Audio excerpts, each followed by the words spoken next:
భౌతిక శాస్త్రం ఏం చెప్తుందంటే, పదార్థం నాశనం కాదు, కేవలం రూపం మారుతుంది. కానీ ఎప్పుడైనా ఆలోచించారా? ఎమోషన్స్ మాటేంటి? మనము కోపంలో అరిచిన అరుపులు గాలిలో కలిసిపోతాయి. కానీ గొంతు దాకా వచ్చి పెదవి దాటకుండా ఆగిపోయిన మాటలు అవి ఎక్కడికి వెళ్తాయి?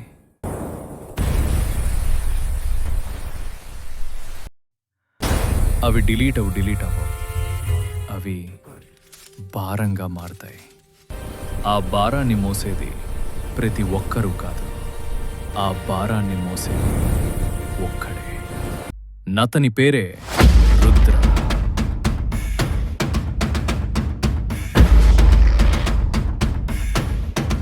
ఇది సైకిల్ బెన్.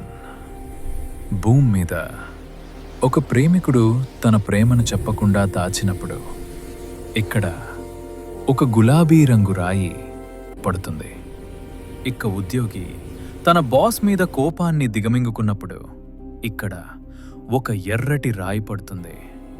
రుద్రుడి పని ఈ రాళ్లను కరిగించి వాటిని మళ్లీ శక్తిగా మార్చి విశ్వంలోకి పంపడం.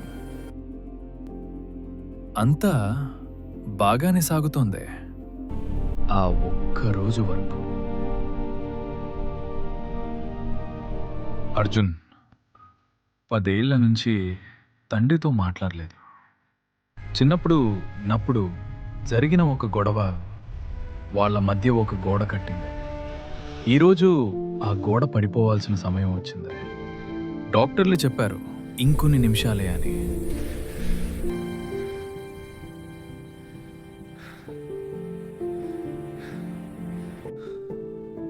నాన్న, నిన్ను క్షమించాను, వెళ్ళు అని ఒక మాట చెప్పాలనుకుంటాడు. కానీ అతని గొంతులో నుంచి మాట రాలేదు. భయం, బాధ అన్నీ కలిసి అతన్ని ఆపేస్తాయి. క్షమాపణ ప్రపంచంలోనే అత్యంత బరువైన ఎమోషన్ అదే. అది చెప్పేస్తే గాలిలా తేలికగా ఉంటుంది, కానీ దాస్తే అది విశ్వాన్ని కృంగదీసేంత బరువుగా మారుతుంది. అర్జున్ దాచిన ఆ ఒక్క మాట ఇక్కడ ఒక కొండలా మారింది. రుద్రుడికి అర్థమవుతుంది, ఈ రాయిని అలాగే ఉంచితే ఆ బరువుకి విశ్వం యొక్క బ్యాలెన్స్ దెబ్బతింటుంది. మనుషులందరూ డిప్రెషన్లోకి వెళ్ళిపోతారు. రుద్రుడు ఒక నిర్ణయానికి వస్తాడు. ఆ భారీ రాయిని తన శక్తి అంతా ఉపయోగించి దాన్ని ఒక్కసారిగా పగలగొడతాడు. ఆ పెద్ద రాయి కోటాను కోట్ల చిన్న చిన్న దుమ్ము రేణువుల్లా మారిపోతుంది. రుద్రుడు ఆ బరువుని ఒక్కడే మోయలేకపోయాడు. అందుకే దాన్ని మనందరికీ పంచిపెట్టాడు.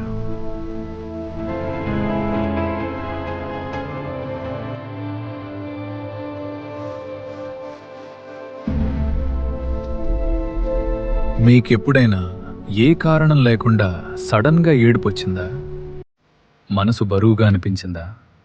అది మీ బాధ కాదు, ఎక్కడో ఎవరో చెప్పకుండా దాచేసిన ఒక సారీనో, ఒక ప్రేమనో ధూళి రూపంలో మీ మీద వాలినప్పుడు కలిగే బరువు అది. మనం దాచే ప్రతి మాట మరొకరికి శాపంలా మారుతుంది. సో ఈరోజు మీ మనసులో ఏదైనా మాట ఉంటే చెప్పేయండి.